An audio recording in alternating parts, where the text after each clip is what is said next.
meus amigos, muito boa tarde. Está começando mais uma edição do Segurança em Foco nessa sexta-feira, a partir das 15h30, 15h40, por aí, vamos até às 16h45, com as notícias sempre aqui do lado da segurança, né, em relação à segurança pública. O tema de hoje, dessa sexta-feira, será sobre os pequenos furtos, roubos, que ocorrem às vezes de algumas pessoas que acabam furtando no supermercado e acabam ficando presas no sistema prisional durante muito tempo, sem nem sequer sendo ouvidas, não é? Enfim, como fazer? O que há de errado nisso? As contravenções. Vamos saber então dos pequenos crimes, como pode inclusive gerar essa superlotação no nosso sistema carcerário. É o tema de hoje do Segurança em Foco, que está no ar.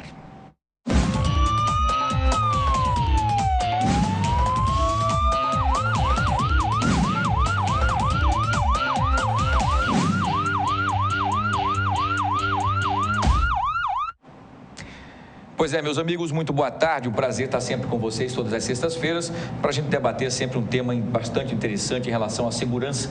E o de hoje é uma coisa que às vezes passa despercebido por muitas pessoas quando nós falamos da questão da segurança, do sistema penitenciário, da superlotação, dos crimes hediondos, dos crimes mais bárbaros, mas esquecemos dos pequenos crimes.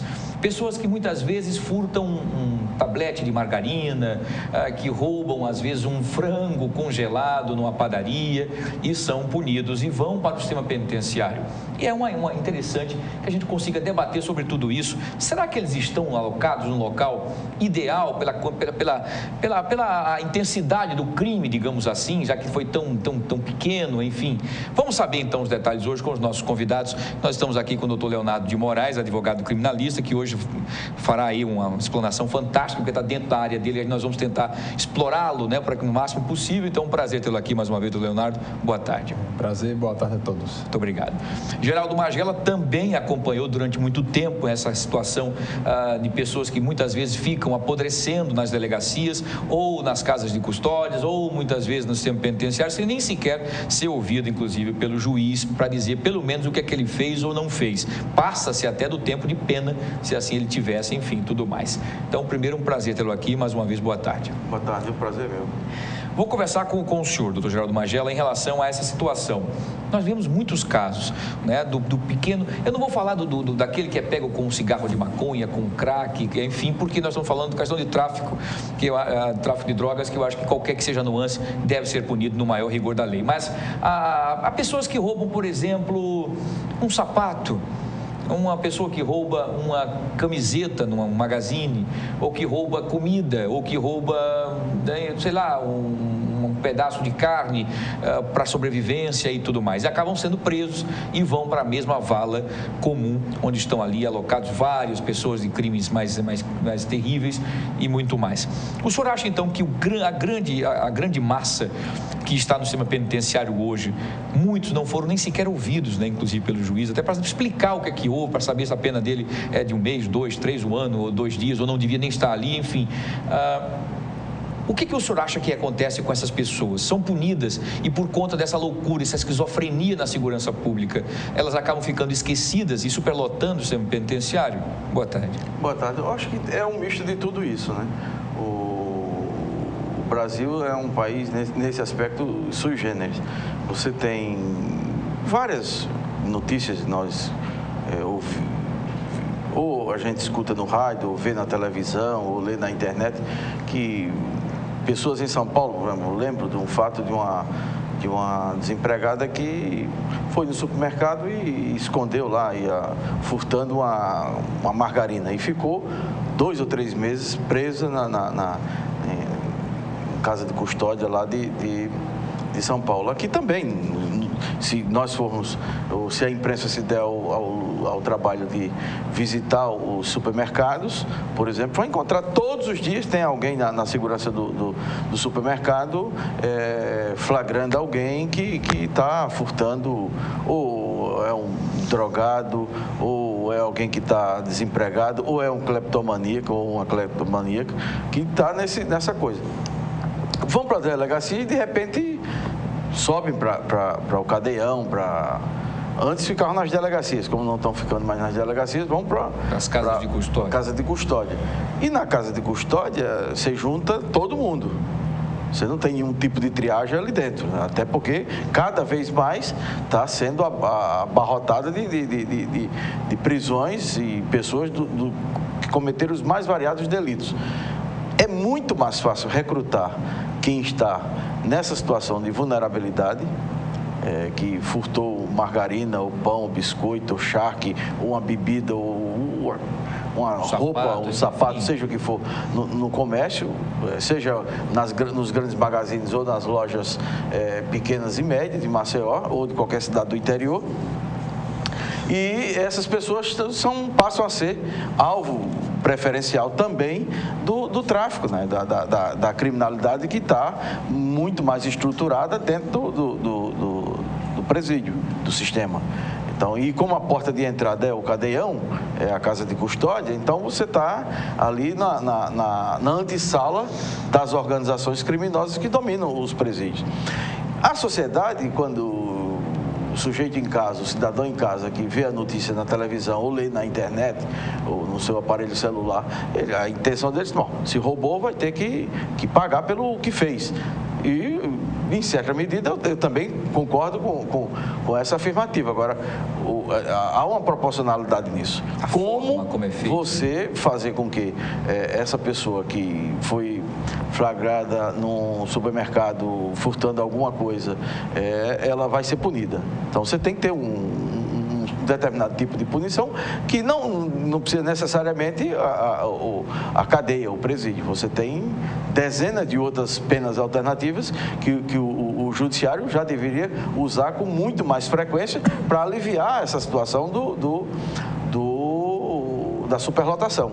O Rio Grande do Sul tem dado exemplo ao longo dos anos. Aliás, o Rio Grande do Sul, nesse particular, é um estado que dá exemplo na aplicação das penas. E as penas educativas com maior eficácia, essas penas que tiveram a sua origem, pelo menos em maior intensidade, no Rio Grande do Sul. O Tribunal de Justiça do Rio Grande do Sul, historicamente, é um tribunal com esse perfil de estabelecer penas alternativas, o sujeito tomar conta de creches, ou limpar a praça, ou, fazer algum serviço público que beneficie a coletividade e ele se pague seja a punição proporcional ao tipo de delito que ele cometeu. Então, esse caminho, eu quero acreditar e tenho certeza que é muito mais eficaz do que qualquer medida punitiva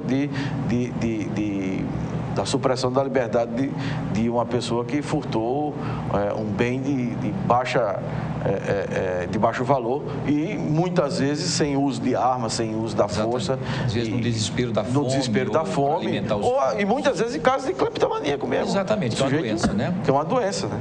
Que é só para a gente explicar, o cleptomaníaco, ele tem prazer em furtar, em tirar alguma coisa e que os outros sintam falta. Porque, na verdade, o clepto tem dois tipos. Tem um clepto que tira e sente a sensação de que tirou e aquilo ele dá prazer, como tem um clepto também que tira e faz questão de ficar no local do crime aguardando que alguém perceba que está faltando alguma coisa. E isso é o que alimenta, inclusive, o prazer dele. Engraçado. E em geral, são coisas de baixo valor. Não, são coisas, pode ser até uma caixa de fósforo. É a falta que é importante para ele, é o que dá. Cadê aquela caixa de fósforo que estava aqui? Mas aí ele se sente satisfeito. É uma doença, enfim, é uma discussão mais... A gente volta daqui a pouquinho para saber sobre ressocialização em relação a isso. Doutor Leonardo de Moraes, advogado criminalista. Vamos tocar nesse assunto. O doutor Magela falou que muitos acabam indo para a vala comum e vai mesmo para a vala comum, fazendo ali a faculdade do crime, roubou um sapato, roubou uma manteiga, roubou uma peça de carne com fome, um óculos, sei lá, enfim, uma coisa de baixo valor e foi levado, então, rapidamente para um cadeião e depois do sistema penitenciário e está junto com outras pessoas que mataram, assaltaram, traficaram, enfim, tudo mais. Isso é uma irregularidade. Essa prisão teria-se caso essa pessoa tivesse condições, que geralmente são pessoas que não têm condições de adquirir um advogado, né? Enfim, e ficam à mercê do Estado, que acaba não tendo condições, né, de poder atender a demanda a todas as pessoas que têm direito à defesa. O senhor, como advogado criminalista, que deve ter visto isso enquanto o senhor atende um cliente, ver outras pessoas pedindo ajuda ali e tal, quando vê o advogado, que às vezes não tem condições, doutor, me ajude, olha, eu estou aqui há 6 meses, ninguém nem me ouviu e tal. É uma arbitrariedade?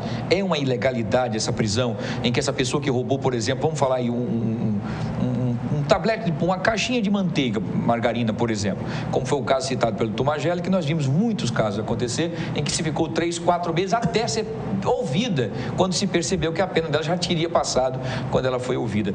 Na sua visão, como advogado criminalístico específico nessa situação, o que o senhor tem a dizer sobre isso?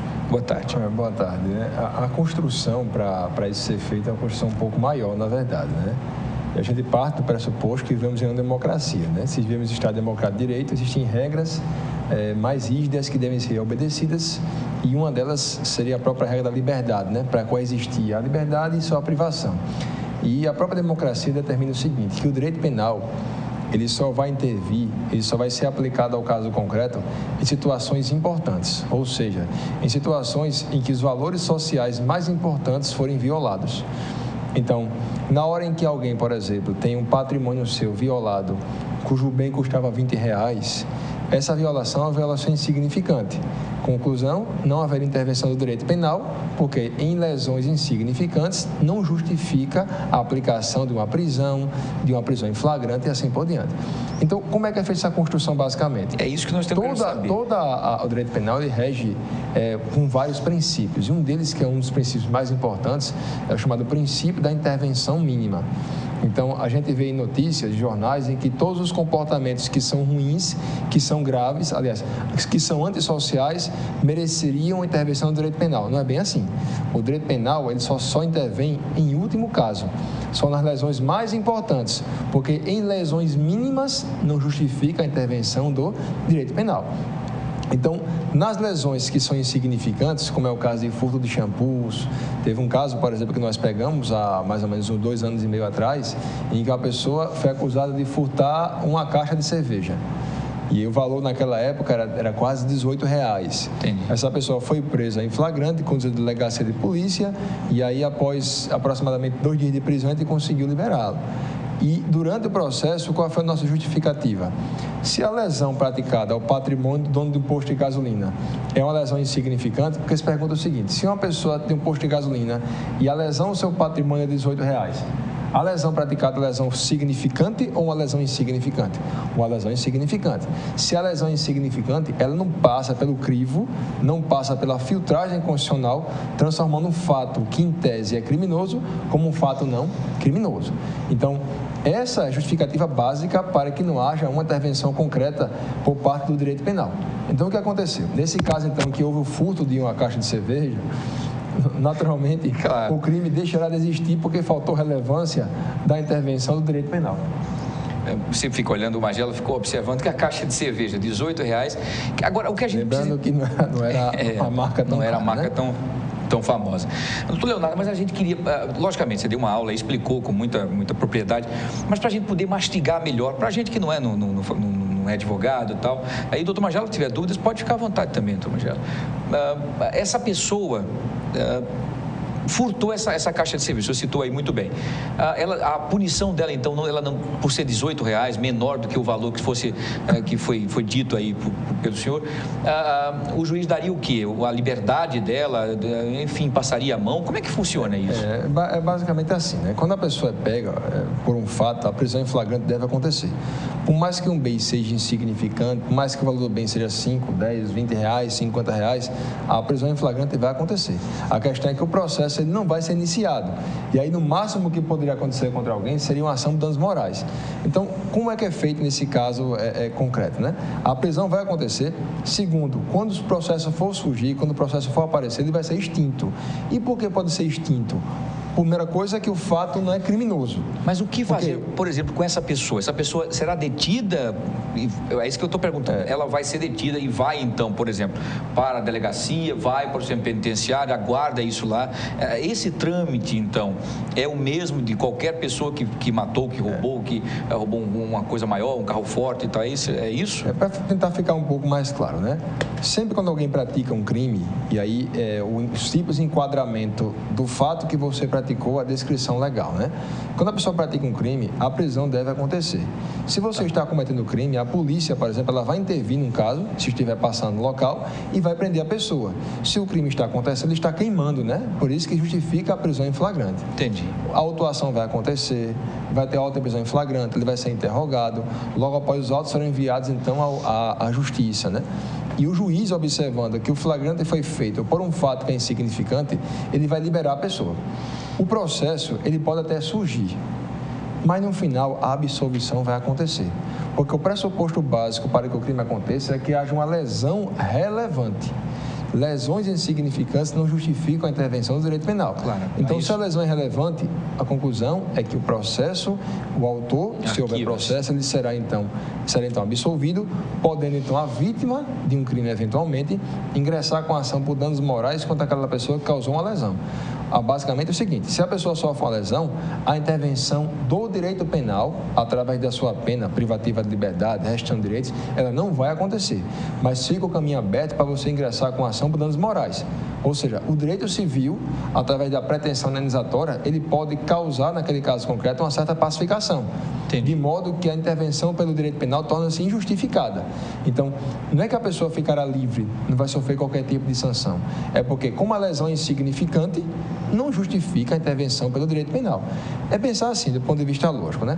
Se, por acaso, o legislador, através da lei, ela criou o crime de furto, ele pensou no furto com uma subtração de um bem de grande valor ou pensou na subtração de uma caneta Bic? Entendeu? Se a caneta Bic foi furtada, se eu sou vítima, por exemplo, de um furto de uma caneta Bic, a lesão ao meu patrimônio é insignificante. É como se a lesão não acontecesse, porque ela é capaz de causar uma lesão efetiva ao meu patrimônio. Justifica-se o quê? Se a pessoa furtou, eu posso ingressar contra alguém para ação por danos morais. Mas imagine, você dá ensejo à atuação da Polícia Civil, da Polícia Militar, prender a pessoa em flagrante, da Polícia Civil, que vai realizar a investigação, do Ministério Público e da Justiça para tentar punir uma pessoa que furtou ou às vezes tentou furtar um bem, que é uma caneta Bic, que deve custar R$ 2,50, R$ 3. E aí, observando a própria eficiência do próprio serviço público, torna-se inviável. Teve um caso também que a gente acompanhou certa vez, de que uma pessoa foi presa, né, porque havia furtado com uma cueca e um queijo do reino. E qual foi a vítima desse crime? Foi um grande supermercado. Se a pessoa levar uma cueca queijo do reino, que deve custar mais ou menos R$ 90, qual foi a lesão significante causada a patrimônio pelo supermercado?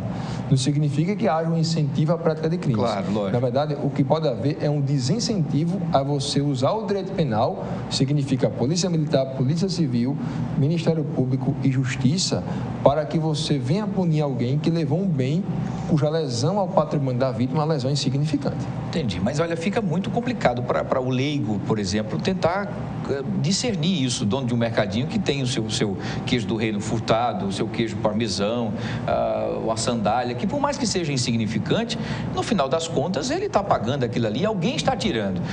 E aí essa é a grande dúvida que fica, por isso que talvez essa discussão seja importante, porque essa pessoa, claro que a gente entende que a grande maioria vai furtar para a sobrevivência. Não é? Uma comida para os filhos, e aí a história, por isso que eu acho que é importante que elas sejam ouvidas, e se eu estiver errado, me corrija, logicamente, dentro da questão jurídica. Por isso que é importante que o juiz a escute, para saber, para a explicação dessa pessoa que furtou, qual o motivo dela ter feito aquilo, porque aí as explicações são as mais diversas possíveis. Não, eu sou usuário de drogas e tal, aí tem um outro histórico, que é outra situação. Não, olha, eu, pelo amor de Deus, estou desempregado, meus filhos estão com fome, ou eu fazia isso, ou eu não sabia mais o que fazer.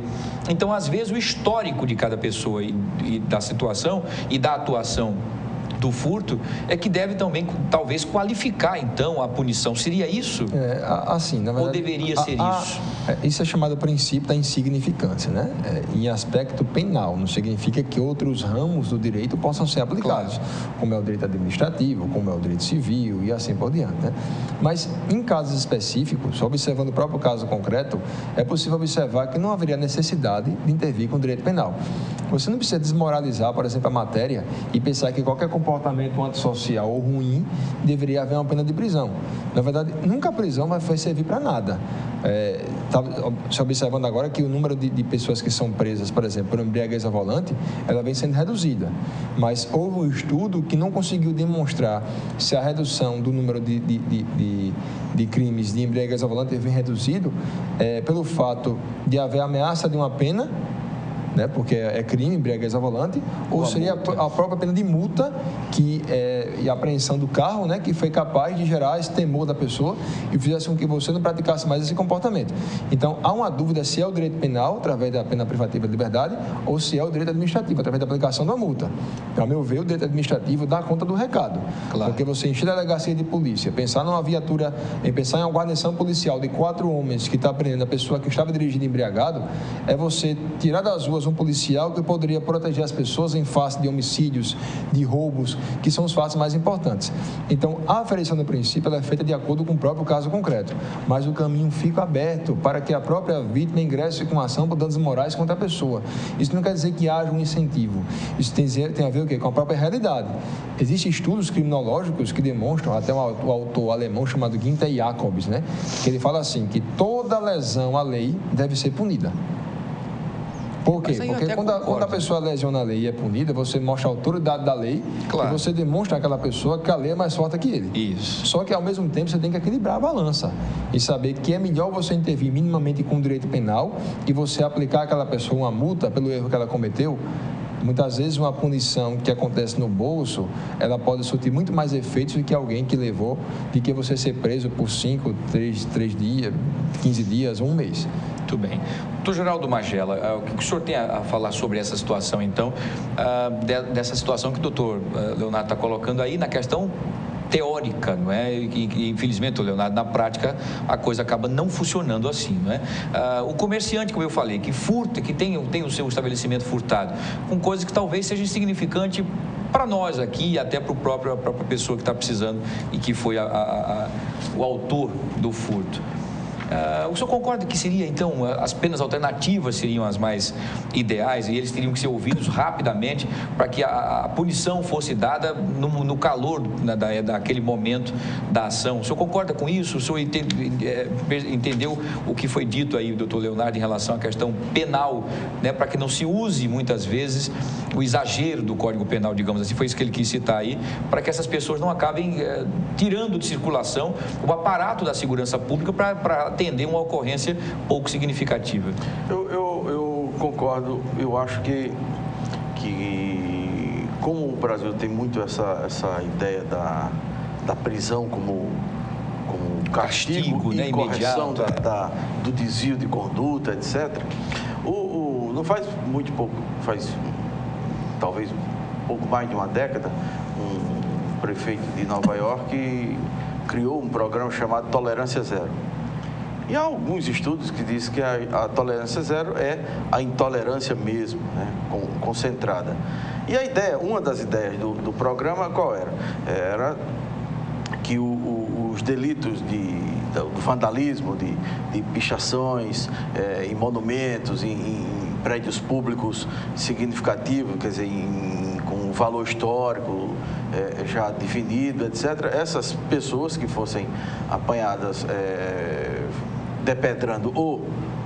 quebrando literalmente ou pichando, seriam recolhidas à cadeia e cumpririam a pena lá em Nova York, etc. E se chegou à conclusão que as cadeias estavam abarrotadas de crimes dessa natureza. Então, esse tipo de coisa, se no Brasil fosse mais rigoroso, por exemplo, os pichadores de imóveis, você restaura uma determinada praça ou um determinado prédio. Chega lá, o sujeito não é nem o grafiteiro, porque o grafiteiro é uma coisa, o cara vai lá e suja, claro, quebra, arrebenta, etc. Algumas siglas de facções, sigla qualquer coisa, e tal, força não sei das quantas, comando não sei de quê, vai para ali, vai para colar, etc. Uma série de palavrões, inclusive. Então, esse tipo de conduta, se for aplicado, o sujeito vai participar dessa mesma roda viva de quem foi apanhado no supermercado furtando lá a margarina, ou a calcinha, ou a cueca, ou ou a caneta Bic. Então, esse tipo de ação no Brasil, eu acho que ela é ineficiente e ela contribui mais ainda para aumentar o exército de criminosos quando essas pessoas se deparam na cadeia e em geral, os filhos da classe média, eles não chegam a tanto, porque rapidamente ou o pai, ou o tio, ou o conhecido, ou se contratam um advogado tão competente quanto o doutor Leonardo e vão lá e rapidamente resolvem com 5% desses argumentos que ele utilizou aqui. E esses jovens, essas pessoas não vão passar pela via cruz que um cidadão negro, pobre, da periferia de Maceió, de qualquer periferia do Brasil, são submetidos. Então, essa ideia das penas alternativas tem que ter uma justiça ágil, célere e específica. O juizado de pequenas causas no Brasil é um exemplo. Contra aumento disso, qualquer outro tipo de problema que você tem, vai lá no juizado. Só que o juizado também ficou superlotado e você não tem a estrutura. E era para agilizar, virou um pandemônio. É verdade. Destruiu a ideia. Por quê? Porque você não acompanha. O judiciário cria um modelo e esse modelo não demora um mês, ele já fica obsoleto, porque a quantidade. É muito Aí vamos criar agora, por exemplo, a mediação do conflito, a arbitragem ali, etc. É outra ideia fantástica. E funciona em todo lugar civilizado do mundo. Inclusive aqui, se botar para funcionar, isso funciona. Não tem número suficiente de pessoas para mediar o conflito, etc. Então, todas essas alternativas vão sendo, eu não digo desmoralizadas, mas elas vão morrendo na sua eficiência e na sua finalidade, em função de você não ter estrutura. Você não ter uma política definida para isso. Entendi. Porque na hora que definir a política, você vai ter que definir o orçamento. Eu defino a política, mas junto com a política, ela tem que estar colada no orçamento. Precisa de escrivão, precisa disso, precisa de funcionário da administração, precisa. Como é que faz? Aí vão fazer concurso público. Aí demora um século, não tem orçamento, tá em crise, etc. Então, o que é que fica mais fácil? Bota no presídio. Entendi. E no presídio, lá o orçamento é o mesmo, a quantidade vai a cada mês aumentando e chega ao ponto que vai explodir, os presídios explodem porque as quadrilhas também estão lá em condições desumanas, mas só que eles têm comando.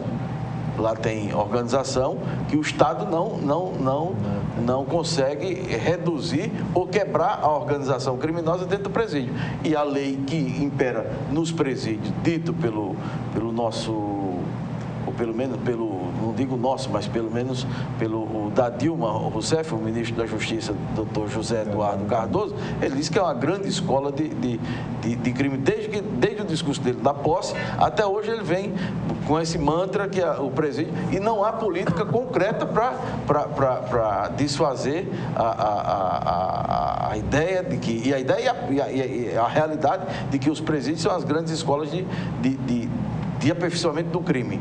O sujeito comete um crime aqui fora, vai para o presídio e lá ele pega uma especialização, às vezes uma pós-graduação, já um doutorado no crime, rapidamente lá dentro do presídio. Muito bem. Isso acontece muitas vezes, essa cultura da punição que tem no Brasil, né? E a cultura da punição, ela parte do pressuposto de que todo comportamento que não presta deve ser resolvido através da pena de prisão, ou seja, com direito penal. Isso é um absurdo. O STF agora está julgando, por exemplo, o porte de drogas para consumo pessoal. Se uma pessoa usa drogas, ela comete um crime. Descriminalizar o uso, né? Ela comete um crime, que é o crime do artigo 28 da Lei 11.343/06. Então, esse artigo 28 diz que quem usa drogas ou quem tem drogas para consumo pessoal comete um crime, cuja punição, nenhuma das punições leva alguém a ser preso. Seria a punição da advertência. Por exemplo, a pessoa que é pego com droga, com um cigarro de maconha, a punição que ela pode ter é advertência. O que é advertência? Diz, é muito feio. O que você fez é muito feio. Aí você usa a estrutura da polícia, a pessoa vai ser conduzida obrigatoriamente à delegacia de polícia, usou a polícia militar, a polícia civil, aí vai o Ministério Público, vai marcar audiência para advertir a pessoa porque usou drogas. E você consegue perceber que pela filtragem não passa. Por que não passa? Porque usar drogas é questão de saúde pública. E outra coisa, a pessoa que usa drogas, ele faz mal a si mesmo. Claro. Essa história de dizer, não, porque ele fomenta o droga tráfico... ilícita, né? Isso, droga ilícita, Porque né? nós estamos aqui diante de uma avenida que tem um monte de bares que vendem bebida e drogas que são legalizadas. O álcool, por exemplo... E que o álcool, inclusive, é uma droga que é associada... Muito mais pesada do que a maconha. Ao prazer, à alegria, Exatamente. ao verão. E muito mais pesada do que a maconha. Verão aí com duplo sentido, Como o cigarro, de uma forma geral, também tem várias... Aí você usa o direito penal para isso. Os produtos Essas tóxicos, pessoas que picham casas, muros, etc., mereceriam uma punição. Mas não necessita especificamente a punição de uma pena de prisão, porque não pode aplicar a pessoa uma pena de multa. Eita, a pessoa pode não ter patrimônio, sim, mas vai ter a multa em qualquer momento que o dinheiro cair na conta dele, vai ser tirado. Ou em serviços, não pode? Não, o penhor online tem para isso. E necessariamente não precisa ser, se o sujeito é paupérrimo, que não tem como, nem conta bancária ele tem, claro. Mas ele pode limpar o que ele sujou. Exatamente. Ele pode prestar um outro tipo de serviço. Uma punição educativa. A lei não permite a pena de trabalhos forçados. Isso. Mas você pode pegar essa pena e de alguma forma relativizar em algumas situações. Por exemplo, você pegar alguma pessoa que pratica um crime bárbaro. Aí a pessoa fica trancafiado, por exemplo, no presídio, Baldomero Cavalcante, por exemplo. Fica fazendo o quê? Lá sem fazer nada. Ocioso. Em contato com os outros, né? Ou contato até pressionado a participar de algumas coisas que ele não quer, mas não morre, né? São coagidos a fugir. Se tiver aí um módulo e todo mundo fugir, ele ficar lá, ele vai ser morto. Exatamente. Vai ser o Cabueta, o X9, né? Isso. Então, essas pessoas que ficam presas ficam lá ociosas, sem fazer nada. Não é melhor você colocar as pessoas em obras públicas? São poucos convênios sem com o Estado. Tem a Casal que precisa, tem a CEAL que precisa, tem tantos órgãos públicos ou privados que dependem disso, poderia ser feita uma parceria nesse sentido. Mas voltando a essa questão da insignificância, é absurdo você pensar em alguém ser preso porque usa drogas. Só uma informação aqui por curiosidade, existe uma contravenção penal que diz respeito a quem canta o hino nacional fora do tom. Quem cantar o hino fora do tom, eu pegaria prisão contravenção penal. Então eu pegaria prisão perpétua. Eu nem sei o hino, eu nem consigo cantar. Eu nem canto para não ter problema. Joelma ia ter problema sério. Aí a Vanusa já estaria presa. Presa, literalmente. Poderia estar presa até hoje, né? Então... Mas vejam como tem uma série de coisas tortas, digamos assim, feitas talvez na época da década de 40, quando foi criado o Código Penal, que está caduco, está atrasado, e toda hora se faz uma emenda e fica, sabe, emendando, e isso não acaba não resolvendo a situação, deixando brechas, inclusive, para os nossos queridíssimos advogados. É uma maravilha, porque com essas brechas se daria aí com mais propriedade a defesa dos seus clientes, que eu acho fantástico. Eu acho que vocês estão no direito de vocês, literalmente. Agora, o que a gente fica pensando é o seguinte: vamos lá, uma pessoa que está com os filhos com fome, foi a um supermercado com R$2, viu que aqueles R$2 que ela conseguiu pedindo não conseguia comprar nada que alimentasse os 2, 3 filhos. E aí ela, desesperada, eu sou pai, vocês também são pais, quem está nos assistindo também, pais, mães, sabe o que eu estou falando. É o desespero de um filho dizendo que está com fome. Uma coisa é você com fome, você se vira, você come até o resto.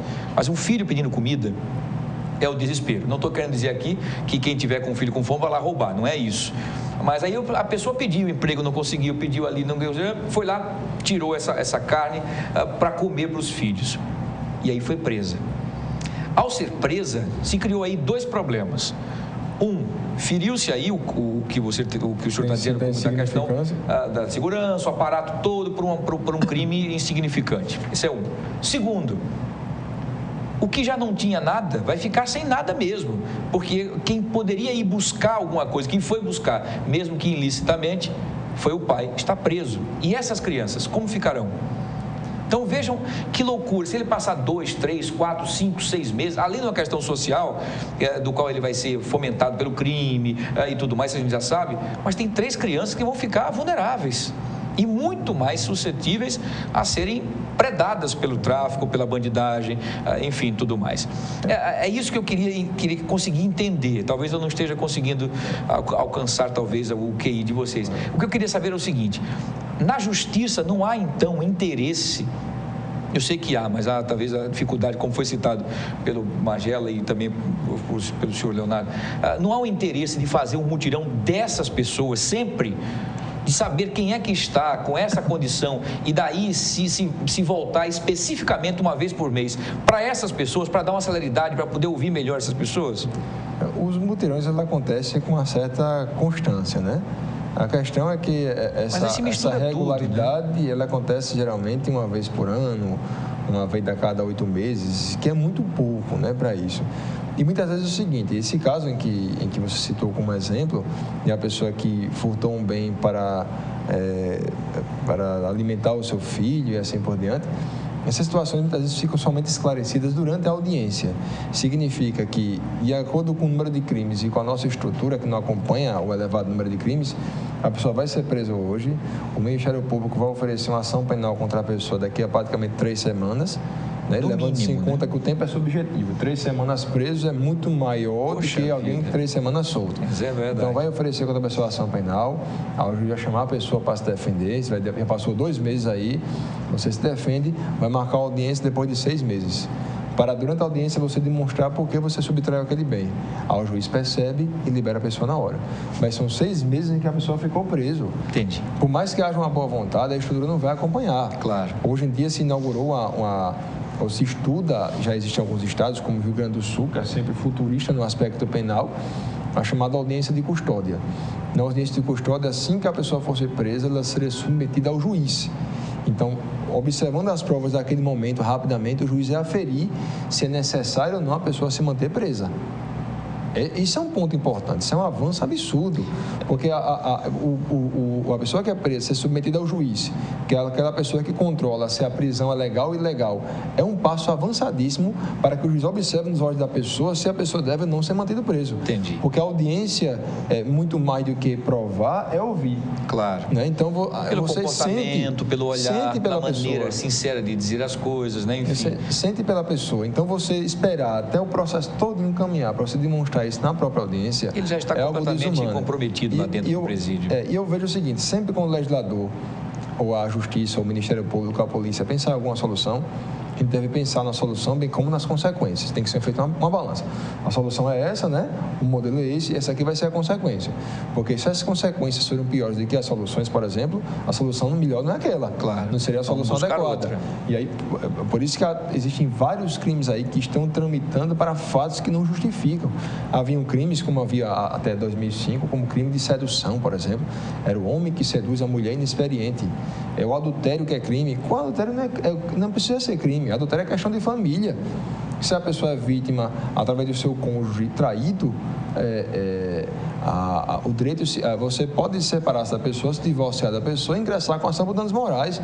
Você vai prender a pessoa, vai usar a polícia militar, a polícia civil, o Ministério Público e a Justiça para um caso que diz respeito apenas à própria família. Aí o presídio inicial tem que ser o trapichão.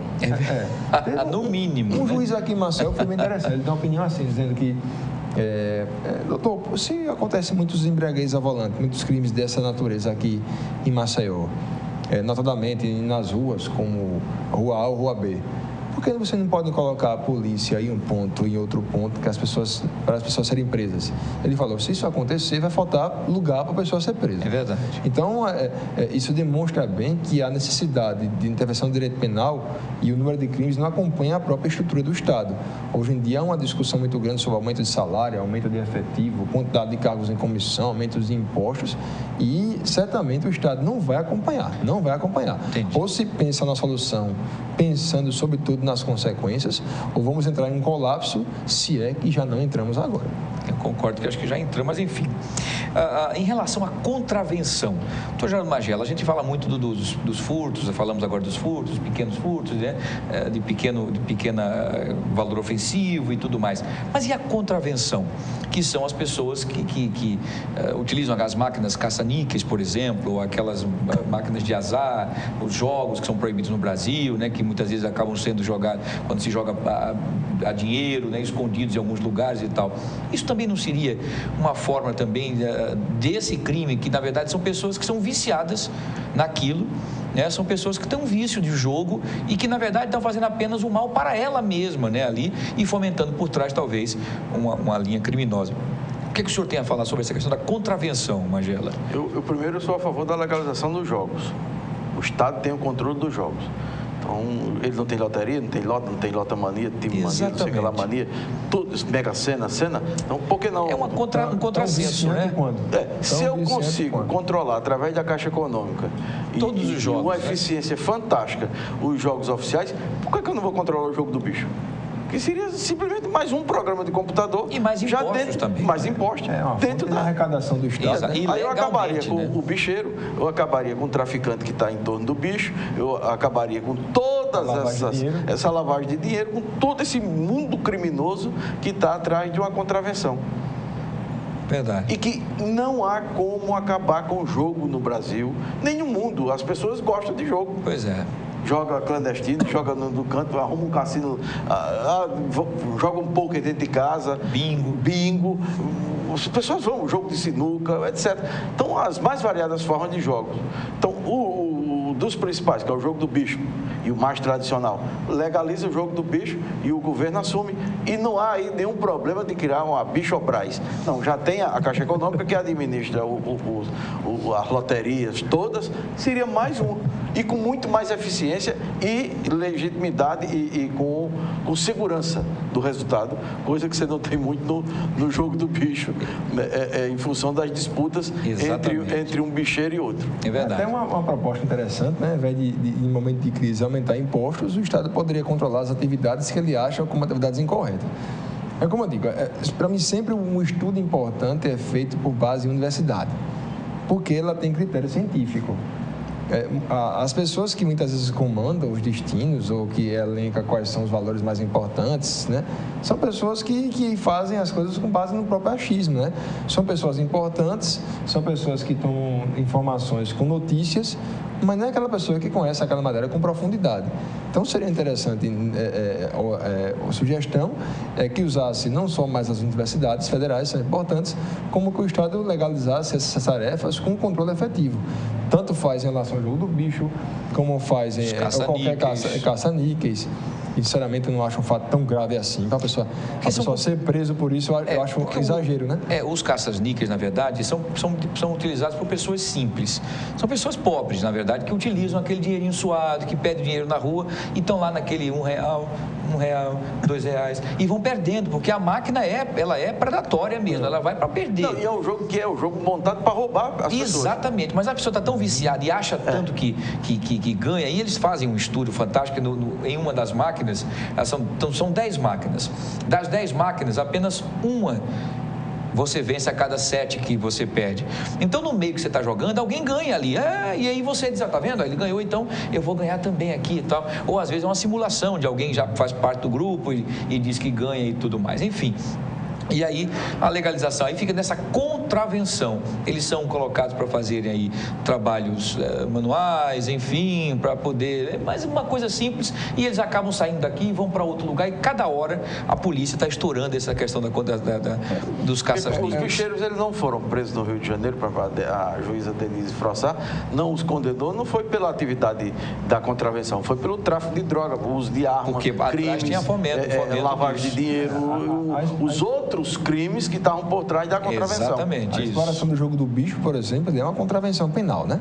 E uma contravenção penal, logicamente, ela tem uma pena muito menor do que em relação ao crime. Qual é a pena da contravenção penal? Varia de acordo com a contravenção penal, né? Geralmente, a pena de multa aplicada. A pena pode ser ou de prisão simples, ou então a pena de multa, ou junta, ou então cumulativamente, ou então alternativamente. Ele é preso, é estipulado pelo delegado, ele vai ser conduzido, não, nem fiança. Uma fiança, não? Não vai ter fiança, não. Porque a contravenção penal, o pressuposto dela é que ela é menos grave do que o crime. Claro. Né? Se o crime cabe fiança, a contravenção penal é menos grave, não pode caber fiança. Porque se estabelecer fiança para crime e contravenção penal, você tem valores diferentes. Exato, mas aí ele fica preso? Aí ele vai ser conduzido coercivamente à delegacia de polícia, presta o depoimento e vai ser liberado. Porque a contravenção penal é o seguinte... Olha, linguagem bonita, existe... Conduzido coercitivamente. Conduzido, vai preso. Chega lá e libera. Condução debaixo de vara, né? Resumindo, né? Mas... Não vai dar em nada. Ele vai até lá, conversa com o delegado, diz, olha, eu estou fazendo aqui, mas eu não queria, não era assim, não foi bom não. Muito obrigado, boa noite, um abraço, tchau. Vai ser assim. Quer fazer uma fezinha? Ainda disse com o delegado, né? O gênero, né, que a lei chama de infração penal, ela pode ser o crime ou pode ser contravenção penal. Né? O gênero é infração, crime ou contravenção penal. A escolha de que vai ser crime ou contravenção penal cabe ao legislador. Então, a lei já diz antecipadamente se o fato vai ser crime ou vai ser contravenção penal. Né? Na contravenção penal, ela é a espécie do gênero infração penal de menor potencial ofensivo. As infrações de menor potencial ofensivo são os crimes cuja pena máxima é até 2 anos. E as contravenções penais. Quem julga esses crimes que a pena máxima até 2 anos, as contravenções penais? O Juizado Especial Criminal. No Juizado Especial Criminal chamado GCRIM, assim que o TCO, que é o termo circunstanciado de ocorrência, chega lá para a Justiça, ela chama, no caso, o suspeito, né, para uma audiência. Lá pode haver a transação penal. É um acordo que é feito pelo Ministério Público. Ele pode submeter uma pena restritiva de direitos, de limitação de fim de semana, estar em casa sempre às 10 da noite até as 5 da manhã, ou então a pena que pode ser em valor pecuniário.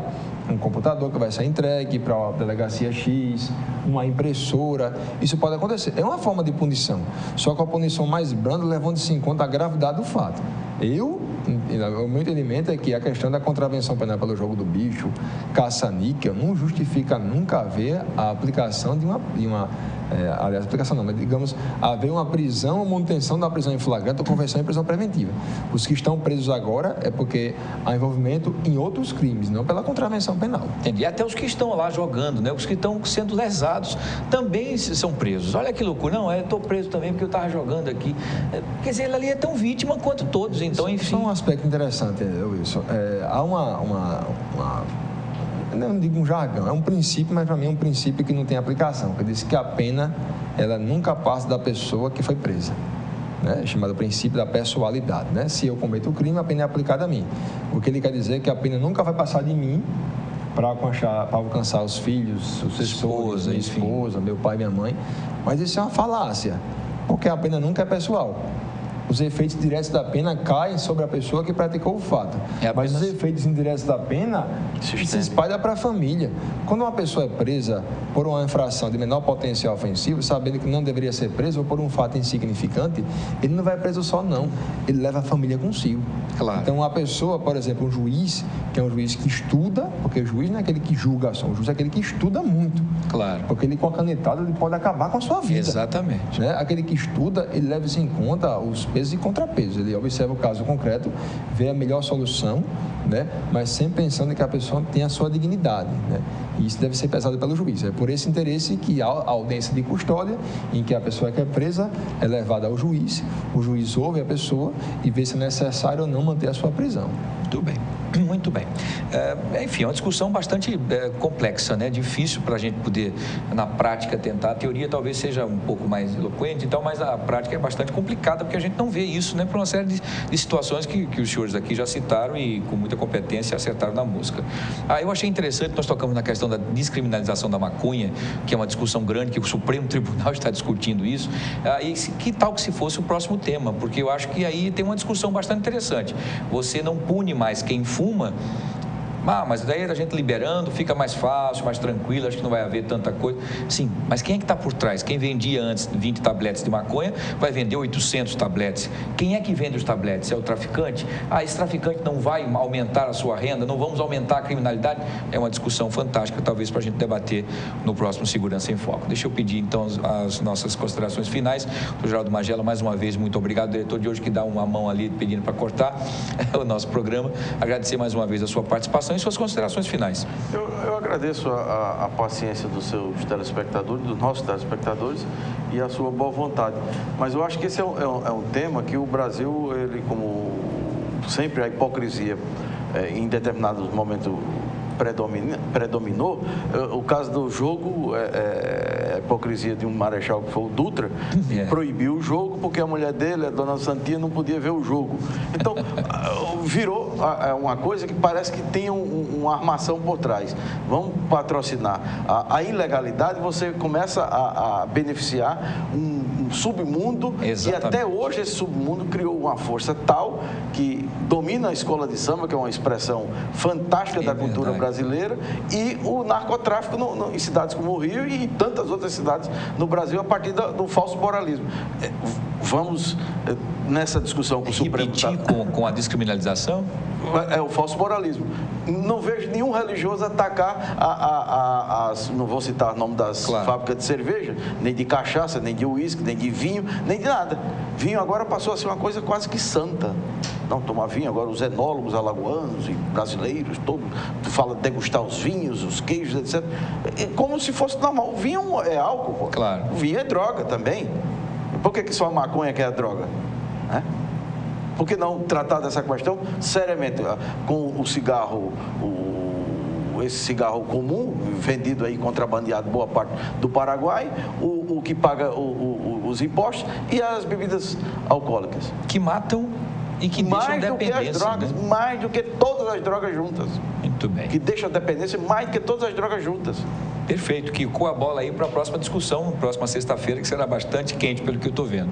Doutor Leonardo de Moraes, mais uma vez, muito obrigado pelos seus esclarecimentos e suas considerações finais hoje. Acho que já ficou bem esclarecido, né, a aplicação da matéria, bem como essa pseudo-desmoralização que existe em relação ao direito penal, em que todo comportamento que é antissocial merecia a proteção do direito penal, através da aplicação da pena, através de privar alguém de sua liberdade. Se a pessoa fosse presa, isso jamais ia acontecer. Isso, na verdade, jamais funciona. Sempre que um comportamento for praticado, por mais grave que seja, deve-se observar se aquele comportamento causou ao patrimônio da vítima uma lesão relevante ou uma lesão irrelevante. Se a lesão é irrelevante, não justifica a intervenção do direito penal.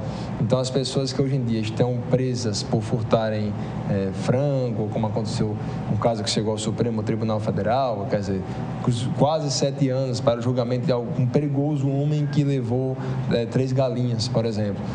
As pessoas que furtam shampoos, que praticam fatos que não causam nenhuma relevância, nem uma perigosidade àquela pessoa, não justificam ficarem presas, né?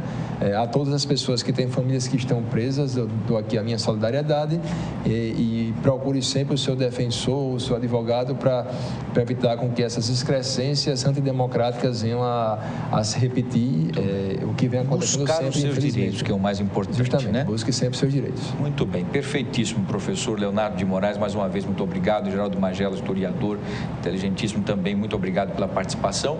E a gente vai ficando por aqui, marcando um próximo encontro para a próxima sexta-feira, às 15h30, sobre a descriminalização da maconha, em que está sendo discutido no Supremo Tribunal Federal, como se nós não tivéssemos tantos outros assuntos importantíssimos no Brasil para serem discutidos. Mas esse é um dos importantes também. Eu espero que seja bastante debatido. Nós vamos trazer essa discussão aqui para saber, isso, na visão de alguns, amenizaria talvez essa loucura da maconha, que parece que não tem tanto poder ofensivo na questão dos psicotrópicos aí e tudo mais, enfim, vamos saber. Vamos discutir isso na próxima sexta-feira com mais um debate do Segurança em Foco. Por hoje ficamos por aqui, a gente volta a se encontrar na próxima sexta-feira com mais um tema aqui no Segurança em Foco. Obrigado pela sua audiência, bom final de semana e até lá.